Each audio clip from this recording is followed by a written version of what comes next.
Avant de plonger dans cette histoire incroyable, pensez à vous abonner à la chaîne et à activer la cloche. Ici, chaque récit a quelque chose à dire, et vous ne voudrez pas en manquer un seul. Dans le quartier chic de Manhattan, le restaurant, le Palais d'Or, brillait sous les lumières de cristal. Les clients dégustant des plats raffinés ignoraient le drame qui se préparait à l'une des tables les plus prestigieuses. À cette table, Elizabeth Harper, l'élégante épouse du millionnaire Jonathan Harper, savourait un dîner préparé sur mesure par le chef étoilé. Jonathan, vêtu d'un costume sur mesure et parfaitement détendu, riait aux éclats, partageant une blague privée avec sa femme. Mais en un instant, Elizabeth tressaillit, ses mains serrant violemment la nappe. Ses yeux s'écarquillèrent, et elle s'effondra sur le sol. La salle entière se figea. Les serveurs appelèrent immédiatement les secours. Les médecins arrivèrent en trombe, tentant des gestes de réanimation désespérés. Mais chaque tentative échoua. Jonathan regardait, impuissant, son monde s'écrouler. Les yeux remplis de larmes et d'incompréhension, il sentait un vide glacé s'installer dans sa poitrine. Alors que les corps des urgentistes transportaient Elizabeth hors de la salle, Jonathan remarqua un détail étrange, son sac à main était intact, mais une petite enveloppe beige dépassait légèrement, adressée à lui. Tremblant, il l'ouvrit. À l'intérieur, un message manuscrit semblait presque taquin, comme si sa femme savait que ce moment viendrait. Les mots étaient cryptiques, mais clairs, « Ne me pleure pas, regarde derrière ce que tu crois connaître. » À ce moment précis, Jonathan sentit que sa vie venait de basculer.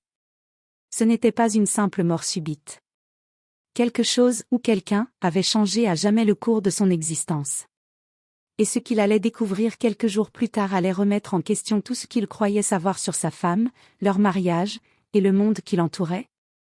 Le lendemain matin, Jonathan Harper était assis dans son immense bureau au dernier étage de son penthouse, le regard perdu dans le vide. La ville bourdonnait en contrebas, mais pour lui, tout semblait figé. Les enquêteurs du restaurant avaient conclu à une mort subite, probablement causée par un problème cardiaque. Rien de suspect, rien à signaler. Pourtant, Jonathan savait au fond de lui que quelque chose clochait. Il regarda de nouveau l'enveloppe beige trouvée sur la table. Les mots de sa femme résonnaient dans sa tête, « Ne me pleure pas, regarde derrière ce que tu crois connaître. » Que avait-elle voulu dire? Jonathan prit une profonde inspiration et commença à fouiller leur appartement. Dans le bureau d'Elizabeth, parmi ses dossiers financiers et ses papiers soigneusement classés, il remarqua un tiroir qu'il n'avait jamais ouvert, petit, discret, avec une serrure complexe. Après quelques minutes d'effort, il réussit à l'ouvrir. À l'intérieur, il trouva un carnet de cuir noir, à l'odeur subtile de vanille. Feuilletant les pages, Jonathan découvrit une série de notes cryptiques, des noms et des adresses inconnues, des symboles bizarres et un mot répété à plusieurs reprises, « Vigilance ». Certaines pages semblaient indiquer qu'Elizabeth suivait quelqu'un ou quelque chose, mais quoi? Et pourquoi ne lui en avait-elle jamais parlé? Soudain, une photo glissa entre les pages. Elle montrait Elizabeth, souriante, mais entourée de 3 hommes masqués dans un lieu sombre. Jonathan sentit son cœur se serrer. Était-ce une menace? Une erreur? Qui était-il? Alors qu'il réfléchissait à la signification de tout cela, son téléphone sonna. C'était le médecin légiste du restaurant. Sa voix était hésitante. « Monsieur Harper, nous avons retrouvé quelque chose dans l'analyse toxicologique. Rien de définitif pour l'instant, mais certaines substances présentes dans le corps de votre épouse ne sont pas naturelles. » Jonathan sentit un frisson glacé parcourir sa colonne vertébrale. Ce qu'il croyait être une mort naturelle était peut-être, tout sauf naturel. Il se leva brusquement, décidé. Il devait comprendre ce qui était arrivé à sa femme. Et il allait commencer par ces indices mystérieux laissés derrière elle.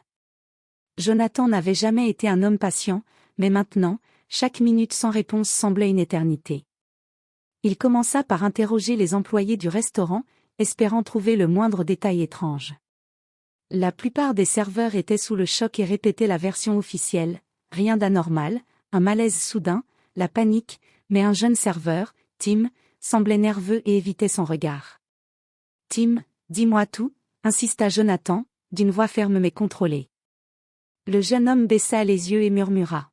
« Je ne sais pas si je devrais en parler, mais, avant que Madame Harper ne s'effondre, un client étrange est venu vous observer à distance. Il portait un costume noir et un masque, enfin, pas un masque complet, juste pour cacher une partie de son visage. Jonathan sentit son sang se glacer. Était-ce lié aux photos du carnet? Sans perdre une minute, il se rendit dans le cabinet du médecin légiste pour en savoir plus sur l'analyse toxicologique. Là, la nouvelle tomba comme un coup près.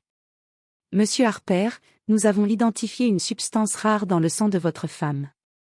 C'est un poison très sophistiqué, difficile à détecter et presque impossible à administrer accidentellement. Jonathan serra les poings. Quelqu'un avait voulu tuer sa femme, et cette personne connaissait parfaitement ses habitudes. De retour chez lui, il examina à nouveau le carnet. Cette fois, il remarqua une page qu'il n'avait pas vue auparavant. Les notes étaient claires, des rendez-vous, des codes et une adresse, un vieil entrepôt à Brooklyn. Le cœur battant, Jonathan comprit qu'il devait y aller. C'était peut-être là que se cachait la vérité. La nuit tombait quand il atteignit l'entrepôt.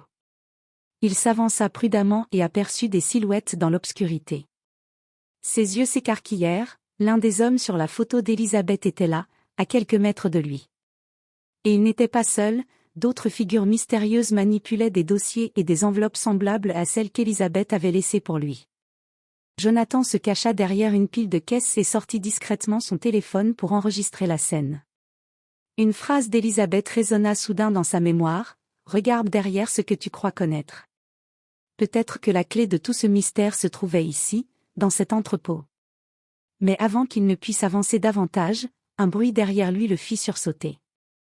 Une main se posa sur son épaule. « Je vous attendais, monsieur Harper » dit une voix glaciale. Jonathan se retourna lentement. Dans l'ombre, une silhouette familière se dessinait. Quelqu'un qu'il n'aurait jamais imaginé, et qui allait bouleverser toute sa perception de sa femme et de sa vie. Jonathan sentit son souffle se couper lorsque la silhouette se détacha de l'ombre. La lumière des réverbères révéla partiellement son visage, et il reconnut immédiatement la personne, Mark Donovan, un vieil ami de la famille, confident de Jonathan depuis des années.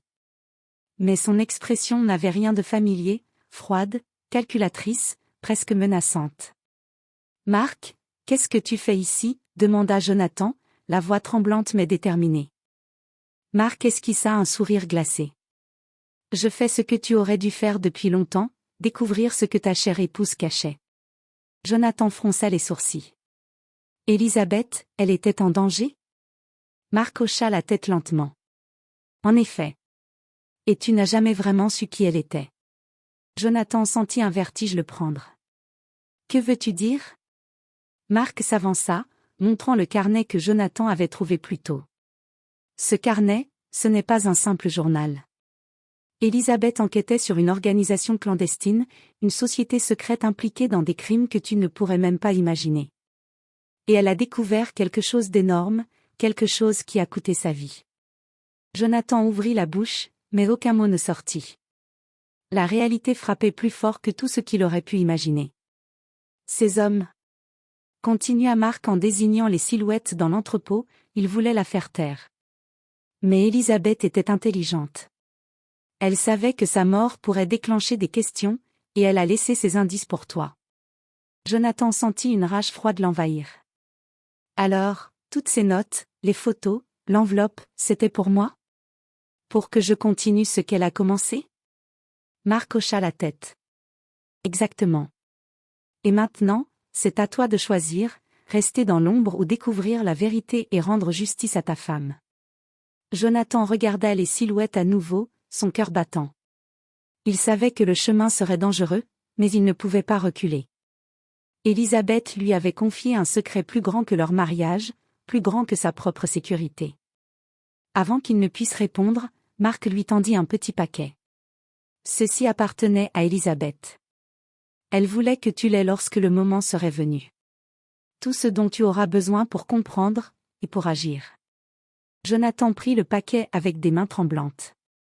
À l'intérieur se trouvait une clé USB, contenant des fichiers cryptés, des vidéos et des documents confidentiels. Chaque fichier portait le nom d'Elizabeth, comme si elle avait préparé méticuleusement sa propre disparition pour que la vérité éclate, même après sa mort.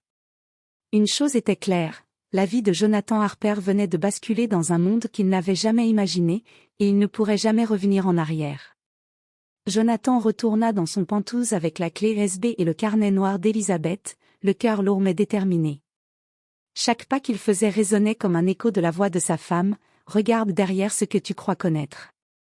Il connecta la clé USB à son ordinateur et découvrit un monde que jamais il n'aurait imaginé, vidéos de réunions secrètes, documents compromettants, noms d'individus influents impliqués dans des affaires illégales, et surtout, une vidéo d'Elizabeth elle-même, parlant directement à lui. Dans la vidéo, Elizabeth expliquait avec calme et fermeté. « Jonathan, si tu regardes ceci, c'est que je ne suis plus là. On a essayé de me faire taire, mais je savais que tu serais capable de continuer. Ce que tu vas découvrir dépassera tout ce que tu as connu. Ce poison, je l'ai senti arriver, mais je l'ai accepté pour te protéger.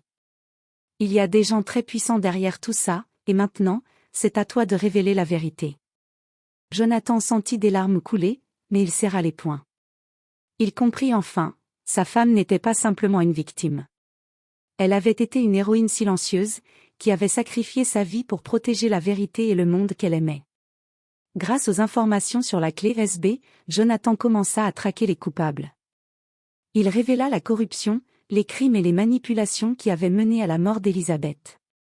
Les médias s'emparèrent de l'affaire, et l'ombre qui planait sur la ville fut lentement dissipée. Mais le twist final frappa Jonathan en plein cœur.